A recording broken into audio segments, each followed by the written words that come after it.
53. pasartea. Horize da Calvinoren bertsioa Italian jasoa. Eraztuna da ipuinaren ardatza. Hala ere, desberdintasunak ditu zure aldaerarekin. Eraztuna bai, baina arrainik ez da ageri inondik inora Calvinorenean. Ondorioz, esango nuke Herodotorena dela urrezko eraztunaren iturririk zuzenena.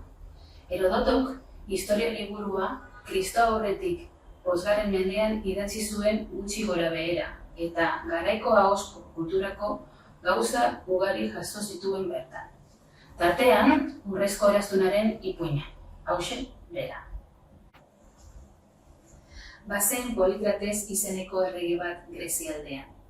Polikrates zoriontsu bizi zen eta halaxe adierazi zion ama Sisi, Egiptoko lagun bati gutun batean.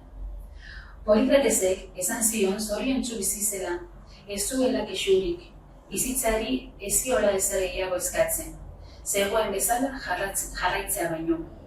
Ama Sis haserretu egin zitzaion, berriro haserretu ere, eta esan zion arduragabekeria zela zoriontsua zela esatea. Horrek, inbidia baino ez ziola sortuko inguruan. Eta aholku bat eman zion, zoriontsua izatea ez zela nahiko, eta sufritu egin behar zuela. Horretarako, sufritzeko alegia gehien maite zuen gauza galdu behar zuen.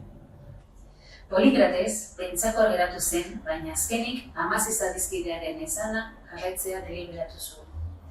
Lagun handi batek oparitutako urrezko eraztuna hartu eta itsasora bota zuen galera zer zen jakiteko. Eraztuna baina arrain handi batek jan zuen eta arrantzale batek harrapatu zuen arrainura. Arrantzaleari horren arrain handia ikusirik Polikratesi oparitzea otu zitzaion, hain zen gizon ona Polikrates.